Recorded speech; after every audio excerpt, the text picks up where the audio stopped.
right, so let's look at where we left off last time. And I uploaded the code to Blackboard, so if you need that code, you should be able to see it in Blackboard. So we have our bunny and we have our building scrolling across the background. And then, oh, I always die right there. But we had our carrots or our obstacles, whatever obstacle you chose, coming into the screen randomly. And then when you touch that object, that's what we need to program right now. So something will happen when we actually touch our objects. Okay? So let's kind of review that code that we put in there last time. It was a bigger function that we wrote last time.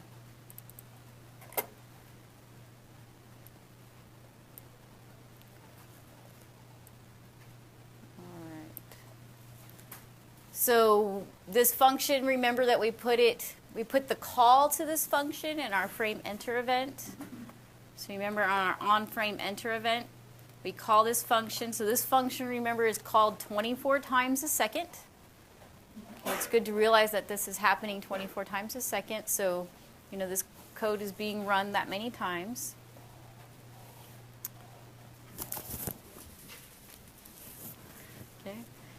And then we had this branching statement, and the branching statement checked our random numbers so we could randomly put the carrots on the screen and not have them a set width apart. And then we checked that we weren't going to go out of bounds of our carrots vector, because we added our vector last time, and it held all of our carrot objects. Okay. And then if we haven't added all of our carrots, and if that random number or the counter has grown larger than our random number, then we go ahead and we run this branching statement, and it adds 2 carrots to the screen, one on the top, one on the bottom. Okay. And then we use this for loop. So this for loop, we looked at the different parts of a for loop. Let's review those parts. Remember, this is called our initialization action. Okay. In fact, we could even write some of these terms down. This is, you know, a good test question. What's that part called? It's called our initialization action. It happens once at the beginning of the loop. So this part right here is our initialization action. This is our Boolean check. Okay. So remember that every loop iteration, or every time the loop happens, we check this Boolean statement to see if it's true. If it's true, we execute our loop, and if it's false, we go down here out of our loop. And then this is our update action. Okay. And this is a common way to kind of iterate. It's called iterating through our vector. Okay. So that means it's going through all the elements in our vector, and you know, all the elements in our vector are the carrots that are on the stage currently, and it changes all their x values to -6, and remember the negative x direction goes to the left, and so it makes those carrots move to the left. So 24 times a second this function's called, and so 24 times 6 is how many pixels they're moving every second. Now here's the part that we need to write, and I have to de-indent him. All right, now we need to check if our bunny is hit.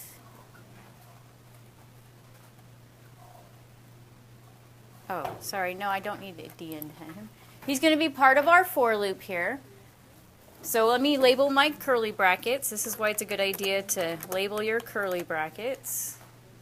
This is the end of the check counter and put caret function.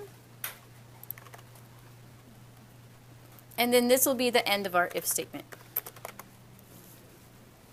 Okay, so we're going to put this branching statement inside of our loop. So this is going to check every single caret, and this is how you have to do it. Okay, you have to check every single caret to see if it's hitting our bunny. Okay, so with this branching statement, you'll put it in your loop body.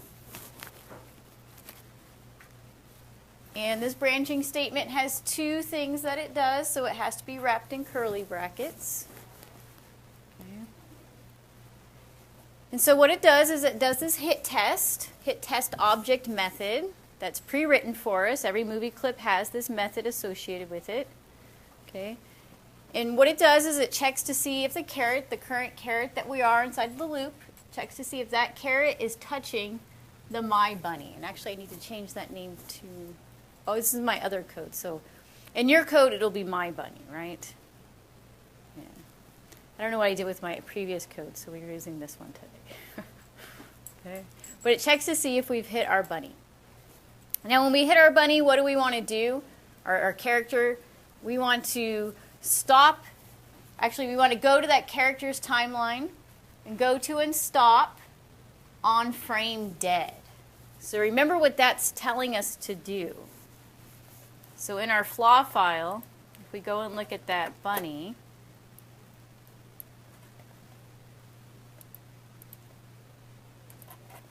and you go and look in your character object. So when you make a new character, you should make him kind of the same way, or you can even make him, you know, play a death scene here. Okay. But we just made another frame here. Remember that we called that second frame on our bunny's timeline, on his internal timeline, so we're inside the bunny's timeline. We called this second frame where we put the dead character, we called that frame dead. And so that's what it's telling it to do. Go to and stop on this frame so it makes him appear with the X eyes. Okay? And so it's different than go to and play. If we had done go to and play here, he would have gone back to frame 1. We told him to go to and stop on this frame. Okay? All right. And then we need to do one other thing. Okay? Since he is dead, we don't want the user to keep clicking and he gets to hop some more. No, he doesn't get to hop anymore, okay, when he's dead. Okay? So what we do is this is another method that we automatically inherited for the stage. And remember that we added event listeners to make an event listener. And so the method to get rid of an event listener is remove event listener. Okay? And so remove event listener, you put the same parameters that you put inside of the add event listener method. So remember up here in our add event listener, our two arguments were mouse event click and hop. So when it listened for the click, it called the hop function. So you pretty much copy and paste those into the remove event listener so it knows what event to remove. Okay? So those have to match. When you add them, then you remove the same ones. And that makes it stop. It makes your gameplay. The buildings will still move. We didn't stop the buildings. They'll still move across the screen. The carrots still move. We didn't stop the carrots. But the bunny will all of a sudden not listen to the tap anymore. His eyes will turn X's and he'll fall. Okay? And so when you run that, so make sure you have this code in there. Okay? Make sure it's inside of that for loop. You need to label your curly brackets, label your curly brackets. This is why indentation is important, okay, so that we can see where to put our code properly. It has to be in the right place. It has to be in that for loop. And when you save him, and then you run it, now when you touch your object, he touches it. Now he won't listen to my click anymore. I was clicking, he wouldn't listen to my click, and then he falls down. Okay, where does he fall to? He falls infinitely down. Okay, but we don't worry about that. We just say, okay, you're. In fact, he's still falling down. All right. So this is where you should get it to work right now. And maybe I'll pause this and make sure everybody kind of got that to work. All right, so let's go over how to do the reset button.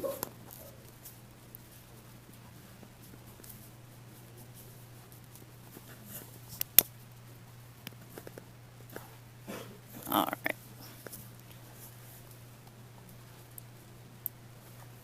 So first let's make a reset button. So So we're going to make the reset button into a movie clip object so we can add an event listener to it so that when the user clicks it, it'll run a function to put all of our carrots and everything back to where they were in the beginning, and our bunny and everything. All right. So what we'll do is we'll just draw out a button. So I'm going to use my rectangle tool to make my button.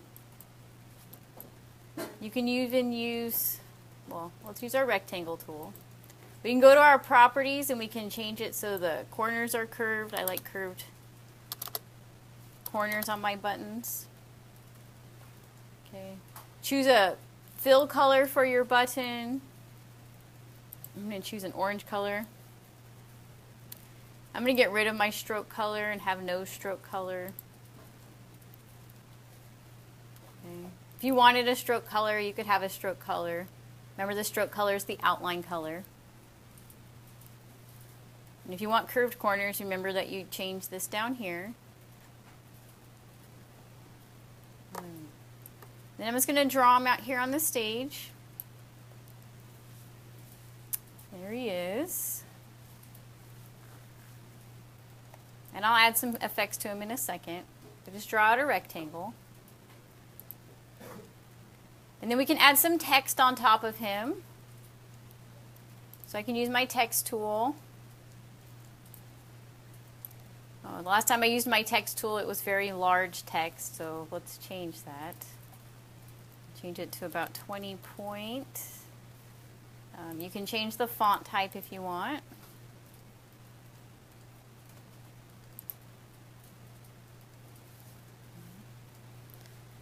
And then the color of my text doesn't need to be the same color as my button, otherwise we can't see it. So change the color of your text to something you can see.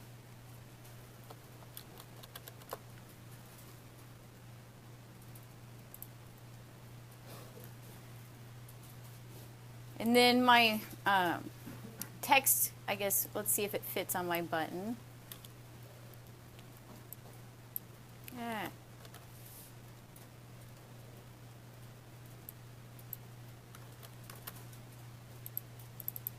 I'm going to make it a little bit smaller.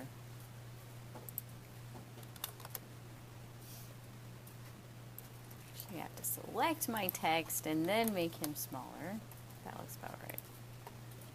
All right. And I just put reset. You could put start over, or you could put play again, or you could put reset. You could put whatever you want in there. Okay, remember you could edit it later even too. Just get your button, get some text on top of it. Then I'm going to group them together. So if I do a Control A out here, or I set my mouse and I select everything, I'll do a Control G and group those.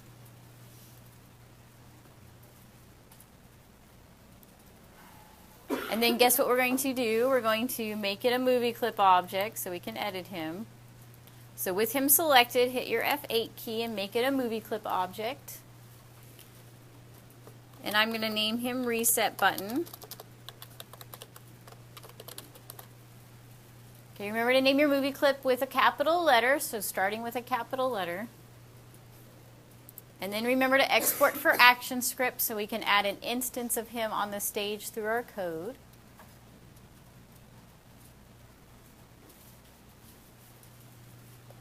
And then we press OK. It says it will make the class path, and we press OK.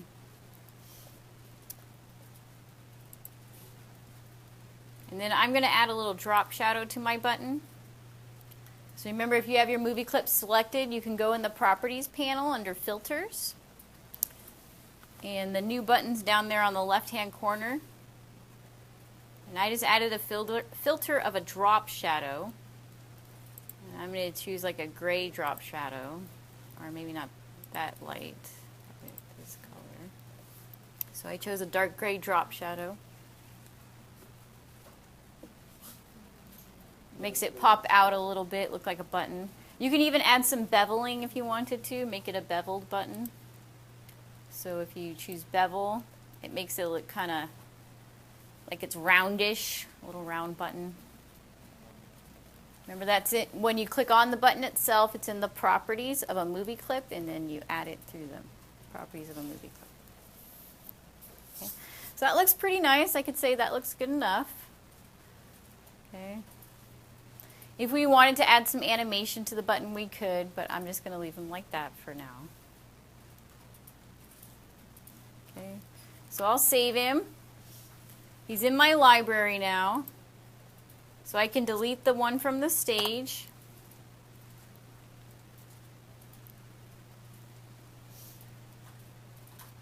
All right. So where do we want the button to pop up? We don't want the button to pop up in the beginning of our code because, you know, we wouldn't want the reset button to be there when we're playing. Okay. We want the reset button to appear after he dies. Okay. So I think it makes sense to make a new function to take care of all the things that are going to happen for our reset. So in this if statement, where we put where he died and we remove that event listener, I'm going to put a function call here to reset. And I'm going to write this function. So I'm going to say, okay, reset right there, because that's a good place to reset. And in the reset function, I'll place my button on the stage. I'll add an event listener to listen for my button. And then we can perform something.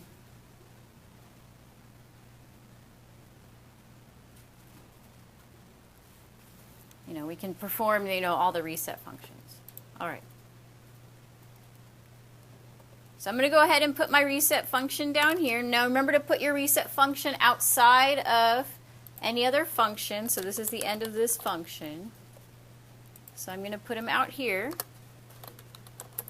And our function's going to look the same as our other functions. We should be getting pretty good at making these things now. I don't need him to take in any kind of arguments, and I don't need him to return anything. So there's nothing in the parentheses, and his return type's void.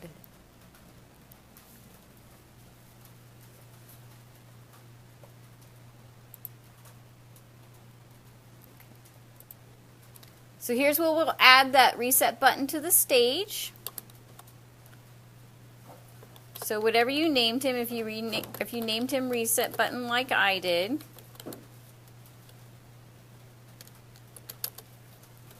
first we'll create an instance of our reset button. We create that instance the same way that we did before.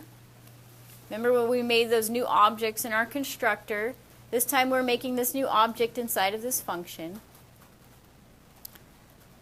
So remember that we put our class name, and then we can name our variable anything we want. We usually name it with a lowercase letter. We put the operator new, and then this is called our constructor for our reset button. So that makes the new reset button. Now we need to add him. Well, we need to change his X and Y and add him to the stage. Okay. So you could say your reset.x. I want him to move over. I'll just, you know, you could do stage.stagewidth divided by 2. You could do that same kind of methodology we did before to make them appear in the middle of the stage.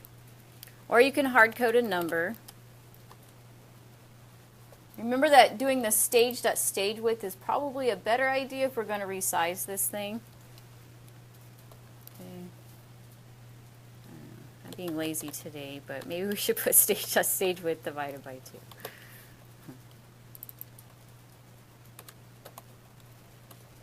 You might not appear exactly in the middle because I think the XY value of my reset button might appear mostly in the middle. And then our reset Y, so we don't want him to appear at the top of our screen. So we'll do stage.stagewidth, or no, height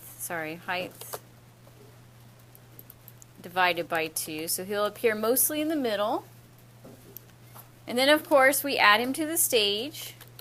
So remember our add function was add child. And we put his name in there to add him, and that will add him to the stage. So first we create him, we set his X and Y, and then we add him to the stage.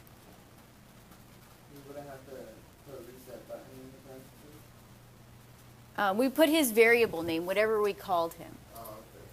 Remember that this is the object type. This is called our class name. Right. And we only use that to declare him. And then we use the constructor to instantiate him. And once he's that type, he already knows he's that type, and then that's the only place you really use that class name. All right. And then we need to add an event listener to our reset button. So after he appears, we want him to be clickable so that something can happen when they click him. And so I'm going to copy some of this code up here. My add event listener code so that I don't have to type it again. I like to copy stuff. It's much easier than typing it, right? So I added that event listener. Mouse event click. I don't want to call the hop function when they click this guy. I'll call the start over function. So we're going to have to write the start over function. And the start over function, we're going to have to make all the carrots start over, make the bunny appear again in the middle of the screen. Okay, the buildings we can leave alone, they're still scrolling. But we'll want to reset all the carrots back to where they were, and then the bunny back to where he was, and make him alive again, right?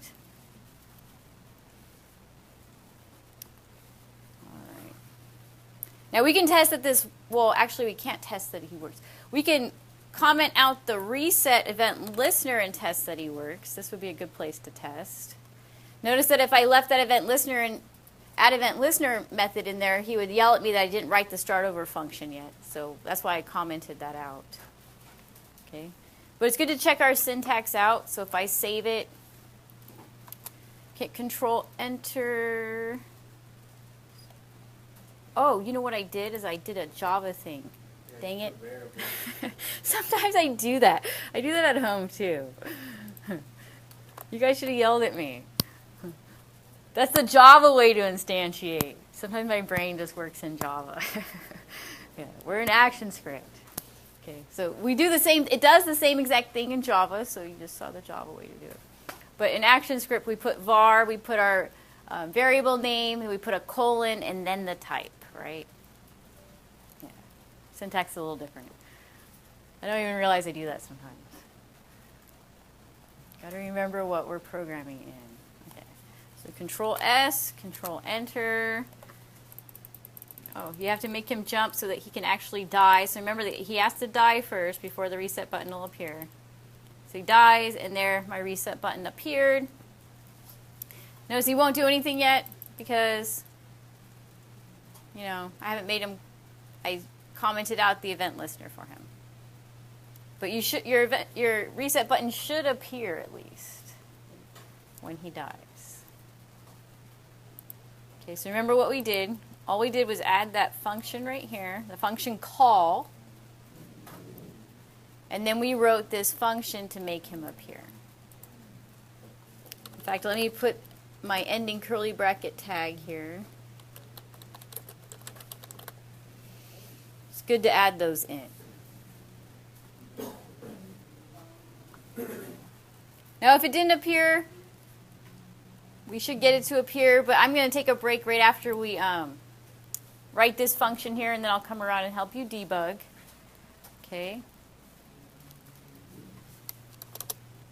Some things that would, you know, cause it to error if you called your class something different than this. Okay. Or if you put a capital R right here, it wouldn't work. Okay. So remember to put lowercase, name your variables lowercase, and have that same name those 4 times.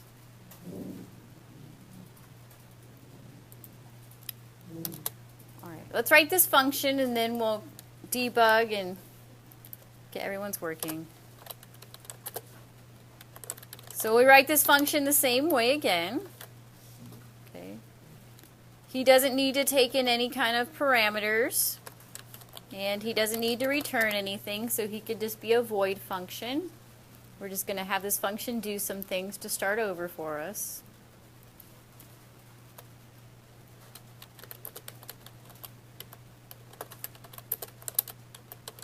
Should get in the habit of naming our curly brackets.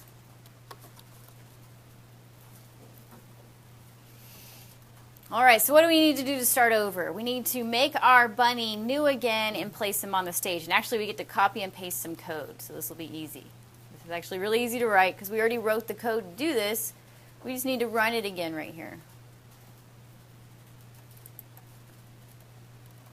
All right, so we come up here to our constructor where we created our bunny. And I'm just going to copy this code to create our new bunny. So remember that this bunny instantiated the new bunny, it placed him on the stage correctly, it added him to the stage. And what happens to my old bunny that's dead, that's falling down, down, down?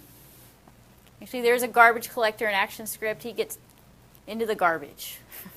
We just make a new bunny. There's lots of bunnies, right? So we'll Control-C that, we'll copy that code. And we'll just run that code down here again inside of our start over function. So this will make a new bunny. Now remember, if you're using my old code, not my old code, but the code from last time, I should change these to my bunny, but he'll be my bunny, my bunny, my bunny, right? And then my bunny. But remember, that's just the name of your bunny object. That adds him to the stage. Now we removed the event listener. So now we need to add the event listener again to listen for the hop. Okay. So since we removed the event listener, we need to add it again. We can copy and paste that code. So up here in the constructor, we can copy and paste this event listener code.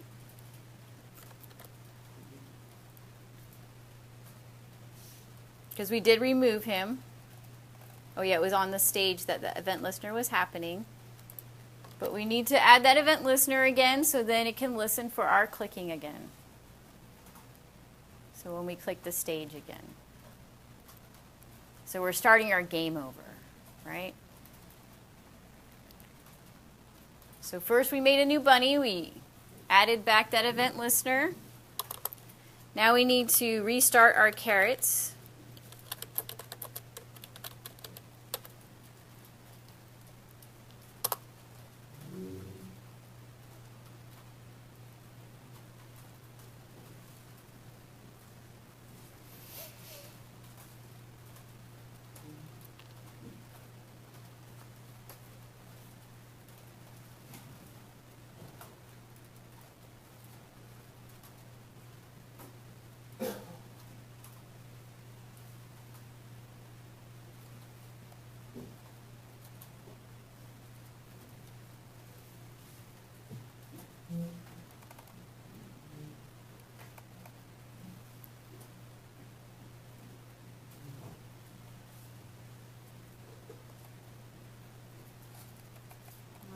And to restart our carrots is actually pretty easy. We don't need to recreate our carrots. We can leave them their creation alone. Let's just change our counter and our carrot num back to 0, and that'll actually restart our carrots.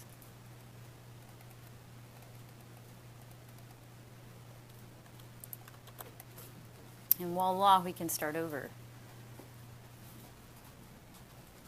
Okay, note that we don't want to reinstantiate our carrots because they've already been created, and that'll cause some problems in our vector if we try to remove them and then add them again.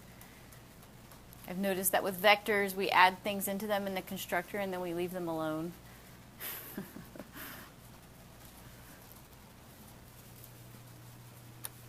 All right.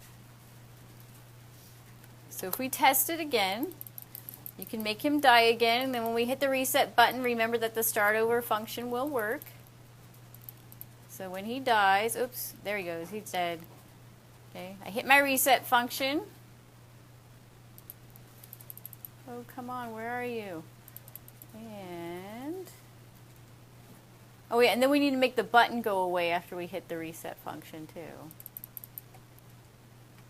And I don't think my event listener was registering, maybe?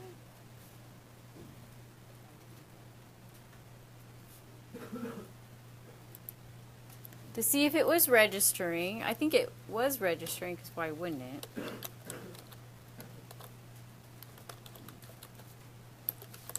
It's okay. It's good when things go wrong, actually.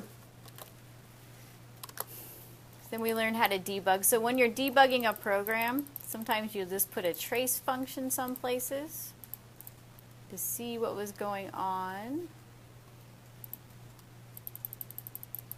And I don't think I created my reset button correctly or something, because when I was clicking on him, it never got to this point in my code.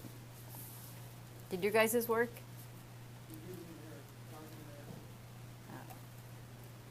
Oh, yes, an argument error, because this is a, yeah, we need to have the event in here, actually. Yes. Because this is a listener function, this is a function that's run after a listener is clicked. Remember that we have to have that mouse click event in the parentheses here. So we can copy and paste that from up here on our hop function. Where's our hop function? Our hop function has the correct event that we're listening for, a mouse event.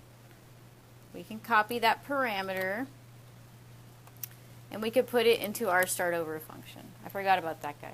Because remember that any kind of listener event has to take in the event that it's listening for as the parameter.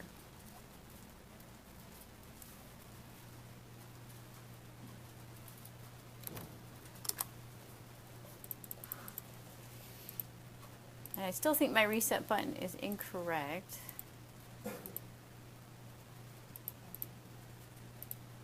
Oh no, it did actually call it.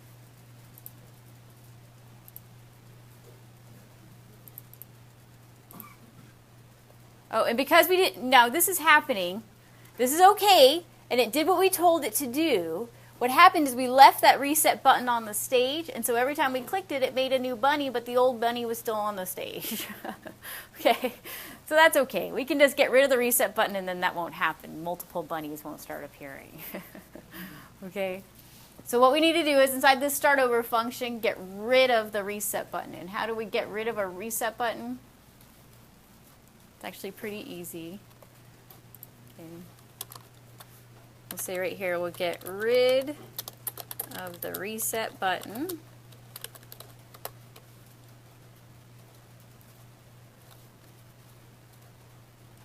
Oh, and you know what we did? We declared them in here.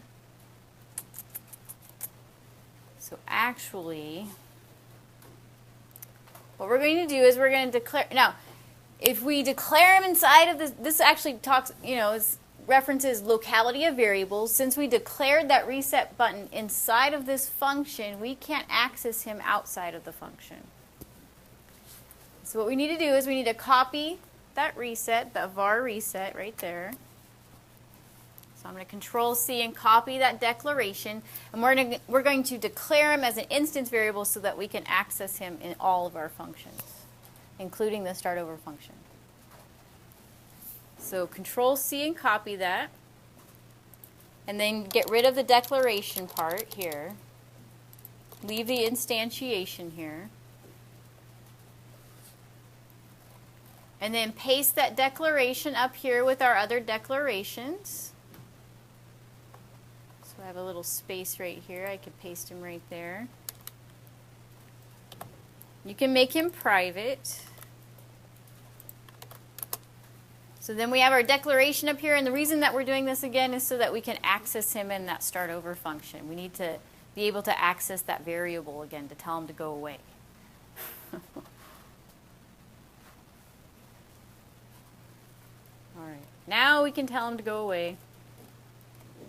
So remember, we just instantiated him here.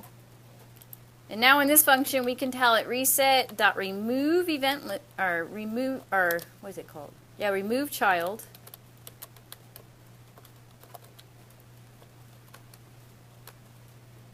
Oh, sorry. Stage.remove child, reset.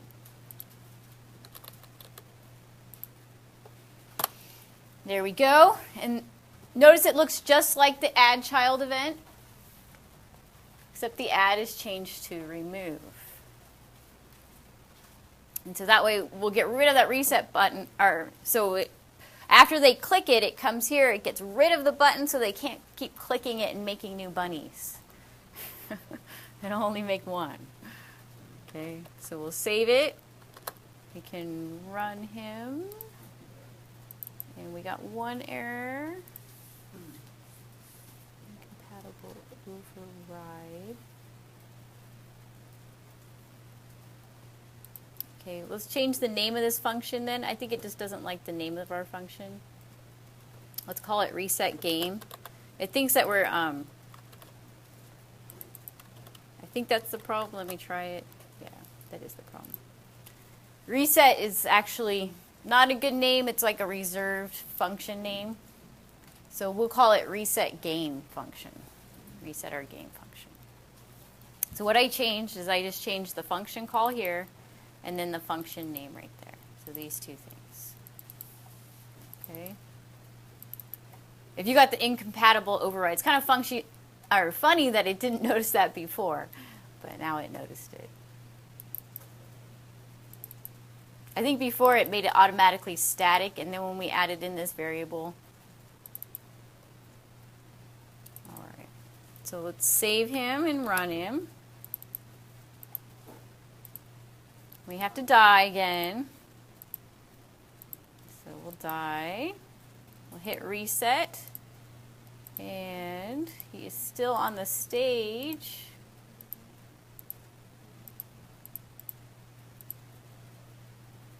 And what did we do?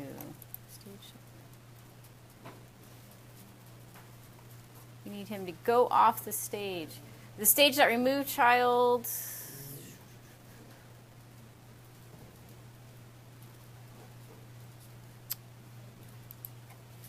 Well, we could just move his X and Y, but that wouldn't be very nice. What did I forget to do here? Remove child.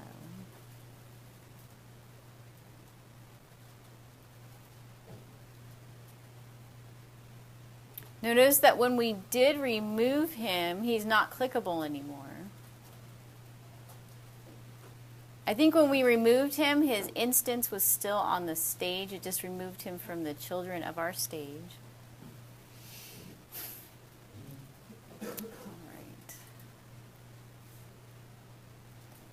One easy fix would just change his X and Y, but then he's still kind of out there.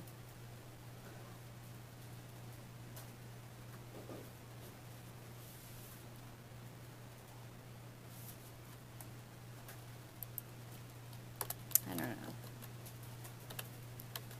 For now, let's just remove him from the stage. So let's just put him somewhere out in over there. And then we'll figure out a better way to take care of him in a second.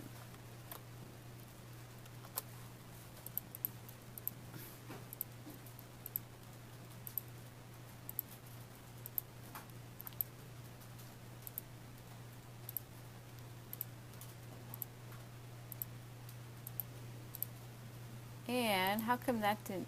Oh, because we're removing him. Well, but we changed his X value first.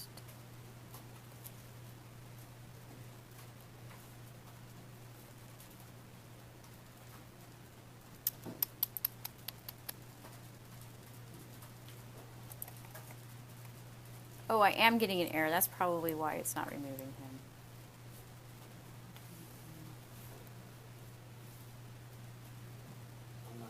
Oh, I got an error because I was multiple clicking him and he was no longer part of the stage. That's why I was getting the error. Because I already removed my reset button and then I kept clicking him.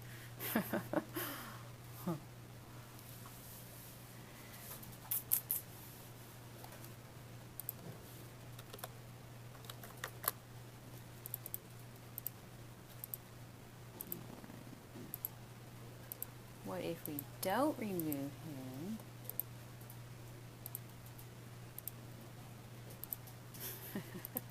Why are you doing that? Okay, good. As long as your guys is working, that's cool. I'll figure out mine in a second. In fact, let me pause this. That's okay. We'll go through it again in case we missed it. So we changed our code thus. Let's see here. We put our reset game function inside of our hit test. Inside of the reset game function, now we're just adding our child and adding his event listener.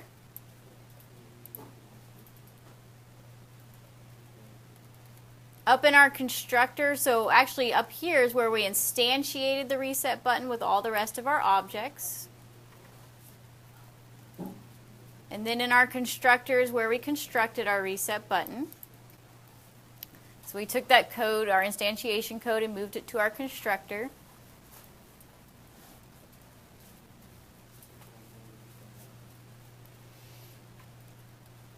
Okay.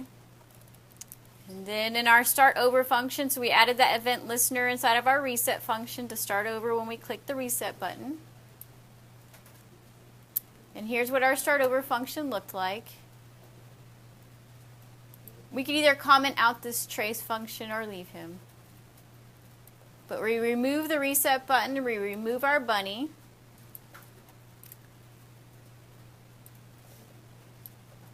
We remove all of the old carrots, so we go to caret num and remove all those old carrots in our for loop. Then we create a new bunny, add him to the stage.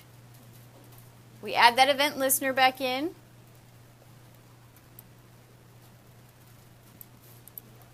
Then we restarted our carrots by setting our two variables to 0 and 0 again. Okay. And then he should reset. Cool. Now he seems like he's working okay. We should make him reset more than once to make sure it's working okay. Try resetting it before the bunny falls off the screen to make sure it gets rid of the old bunny. Yes, he gets rid of the old bunny rabbit. Alright, he's working pretty okay. If you guys wanted to use this as your final project, I'm not going to add a score in here, but you could add a score or a life bar or a number of lives in here. Okay, that would be really easy to create, actually. You just make a variable to hold the life score, and you could increment or decrement them and add them to the screen. Okay, that would be actually pretty easy to make. And that would be, make it kind of fun, and then you could make it stop resetting after, so many times of them dying. They don't get to start over anymore. Or maybe you give them infinite lives. I don't know. However you want to play it. Or you could even change your character, after so many times. You can do lots of things in here. So I'm just going to demo really quick on how to change your character or change the carrots. And you'll change the carrots and the character the same way, so I'll just demo one. Should we just say how to change the carrots? How to change your carrot object. It's actually really easy. You hardly have to change any of the code, actually. You can do this in the flaw file. So let's say instead of carrots, what should we use instead of carrots? What do you guys think? Birds? Okay, we'll use a bird. Good idea. Okay, so I'll look for an image of a bird.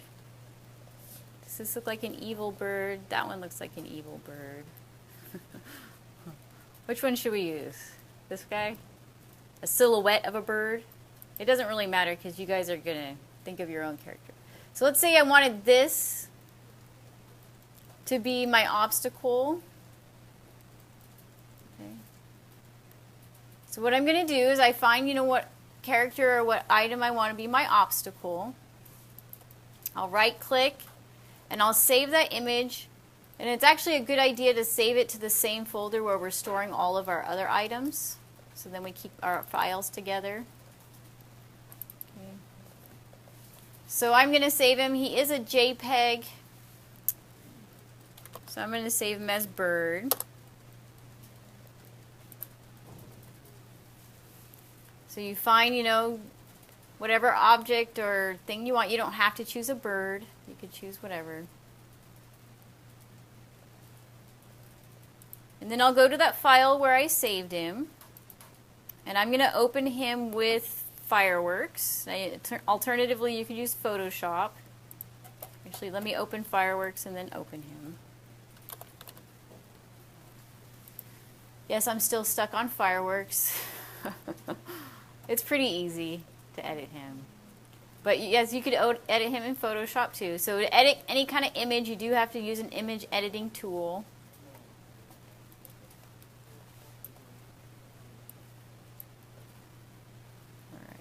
The easiest way to open them, I can go to File, Open, or I can just drag that bird JPEG over here. Now I'd like him pointed the other way, so then he's looking at the bunny. So if yours is pointed the wrong way, you can go to Modify, Transform, Flip Horizontally, so you can transform these images. Alternatively, another way that you can transform him, let's see here, if you pull this guy that way, so if you pull that corner, his corner over here all the way to this side, it flips him also. Oh, no it didn't, sorry. I'm thinking of another. So go to Modify, Transform, Flip Horizontal, make sure you have him selected. Okay, cool. Now I'd like to get rid of that white background, so he's just the silhouette of my bird. And it's always good to try to choose pictures that have a nice white background. It's easy to get rid of the background and make it transparent. I like to use the Magic Wand tool. In Photoshop, it's actually pretty easy to get rid of the background also. But in Fireworks, I use this tool over here called the Magic Wand tool. I click on the background anywhere in the white, and hit delete. And if you have a nice white background, it'll delete really nice. Okay, then I can hit escape to get out of there. Another thing that you should do, now my canvas size kind of fits him really well, but let's say your canvas size is really big. So a lot of times we take images, and then our image that we want will be in this big canvas. And this will not work well in Flash, because what it'll do is it'll make this box the hit test. It'll make the outside of it the hit test. And so our bunny will get to right here. He's not even touching the bird, and he's going to die. So you want the box around your obstacle and around your characters to be just around him. Okay? It's actually really easy to do in Fireworks. I can just click anywhere off of him until it fit canvas, and it squeezes the canvas all around him. Okay? So that's important to get his hitbox area. This blue area is going to be his hitbox area. And then if I want his hitbox even smaller, I can show you how to do that too.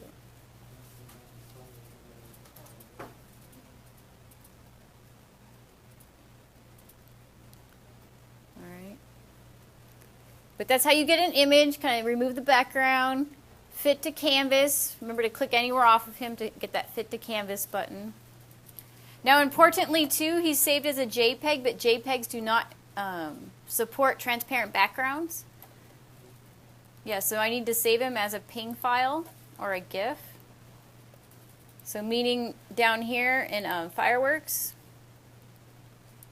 I'll do File, Save As, and save it as a PNG file. So just pull down the Save As type. PNG, you can have transparent backgrounds. Okay, and we can save him.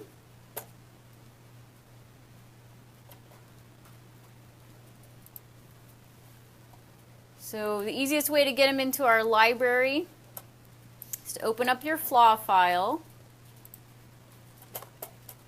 And then I like to open up the folder where I saved him. And I just click and I drag him in here, and it imports it for me. Alternatively, you can go to File, Import, and import it. But that's an easy way to kind of do that. So there's my bird. I didn't make him exactly right. I could go edit him some more. Right. But I'll drag him to the stage. He's a little large. So let's open up our tool panel here. I'm going to make him a little smaller. So I use my free transform tool to make him smaller. Now he needs to be a movie clip object. So I'll F8 him. I'll call him bird. Export for action script, bird.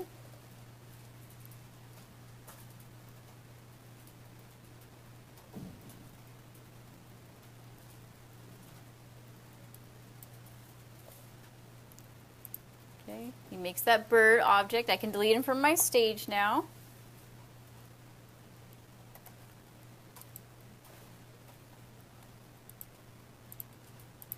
All right, and then you only have to change 2 things in your code to get him to be a bird.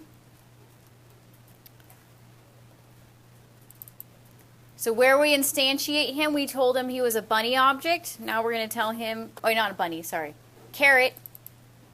We're doing not the character, we're changing the obstacle. So where we told it was carrot objects, we will now say that you are bird objects. So where we instantiate him, declared him. And then down here where we instantiated him, that's all I have to change. Now my vector is still called carrots. So I could do a find and replace the word carrots with the word birds. And that's actually really easy to do too. But just to show you that you don't have to change any of the logic of your code, just try running it. So all you had to do is tell it, hey, you're a bird. You declare them a bird, you create them a bird, now they're bird objects. And all the logic stays the same. So if you do Control S, Control Enter, what happened here? Oh, right here, sorry. 3 places. We have to make them new bird objects. Sorry, when we instantiated them, they're new bird objects. So we declared the vector type bird, but we're making the actual objects, they need to be birds. And now, when we play our game, the evil birds will come out from the right. Oh, there's some birds. And then they die. Now, if you want your code to read a little bit better, you could Control C that carrots word, that variable name. Do a Control F. Control F opens up the find and replace box. Since you had carrots selected, it says find what? Carrots. Replace with birds. Tell it to replace all, and voila, now our code will read a little bit better. So now it's not birds, now it's not carrots, now we're talking about birds. But note that the only logic you had to change is when you initialize these guys. Okay? So then when you play him, you can see the birds, and it still works the same way because our logic did not change. The game still plays the same. All right. Now you would replace the character the same way. You would make your character object in your flaw file. And then the only things that you would have to change is where you declared and instantiated your bunny. So then you would make him, let's say you made a flying dog. You could then instantiate him type dog. And then when you create him down here, you would make him a dog object. So you'd only have to change those 2 things. Tell him he's a dog and then instantiate him a dog. Okay? All right. I think this is a good place to kind of pause here. And we can all work on our files. We have a whole hour to perfect our games.